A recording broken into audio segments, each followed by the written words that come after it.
एक दिन राजा हरिश्चंद्र अपने राज्य में घूम रहे थे जब उन्होंने एक ऋषि को तपस्या करते देखा। ऋषि विश्वामित्र ने उनकी तपस्या भंग करने पर राजा को शाप दिया। राजा ने उनसे क्षमा मांगी और अपनी भूल का प्रायश्चित करने के लिए अपनी सारी संपत्ति और राज्य दान करने का वचन दिया। राजा हरिश्चंद्र ने अपने वचन के अनुसार अपना सारा राज्य और धन ऋषि विश्वामित्र को सौंप दिया। अपनी पत्नी तारा और पुत्र रोहिताश्व के साथ उन्होंने राज्य छोड़ दिया और एक नया जीवन शुरू किया।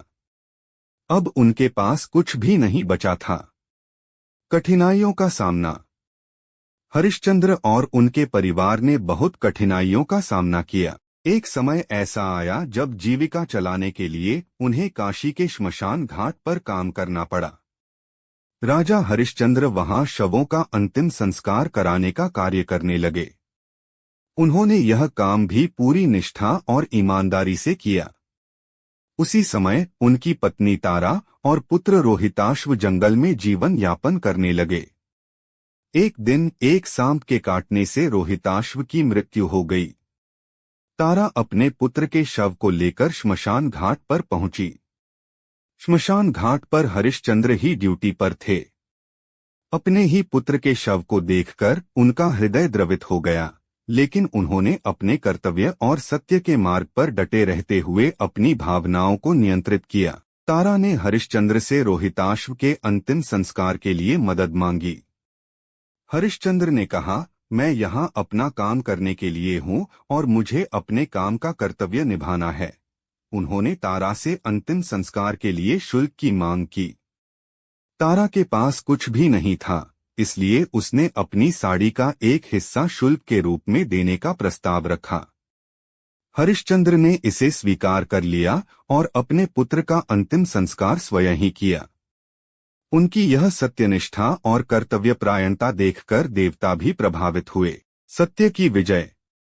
हरिश्चंद्र के सत्य, धर्म और त्याग की परीक्षा के बाद विश्वामित्र और अन्य देवताओं ने प्रकट होकर उनके धैर्य और निष्ठा की सराहना की।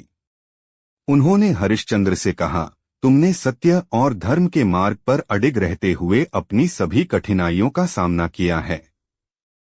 यह एक महान उदाहरण है। देवताओं ने उन्हें और उनके परिवार को पुनः अपने राज्य में लौटने का आदेश दिया और उनकी सारी संपत्ति और वैभव को पुनः स्थापित किया। हरिश्चंद्र, तारा और रोहिताश्व के जीवन को पुनः सामान्य बना दिया गया। हरिश्चंद्र अपने राज्य में वापस आए और पुनः न्याय और सत्य के मार्ग पर चलते हुए अपनी प्रजा का भला करने लगे। उनकी इस सत्यनिष्ठा और धर्मपरायणता ने उन्हें अजरमर कर दिया। सत्यवादी राजा हरिश्चंद्र कहानी का सारांश। राजा हरिश्चंद्र की कहानी हमें सिखाती है कि सत्य और धर्म के मार्ग पर चलते हुए चाहे कितनी भी कठिनाइयां क्यों न आए, हमें अपने सिद्धांतों से डिगना नहीं चाहिए। सत्य की राह पर चलना कठिन होता है, लेकिन अंततः सच्चाई की ही जीत होती है। सत्यवादी राजा हरिश्चंद्र कहानी से नैतिक शिक्षा। सत्य की शक्ति। सच्चाई की राह पर चलना मुश्किल होता है, लेकिन अंततः सत्य की ही जीत होती है। कर्तव्य और निष्ठा। अपने कर्तव्यों का पालन करना और सत्य के प्रति निष्ठा रखना जीवन में बहुत महत्वपूर्ण है। त्याग और बलिदान।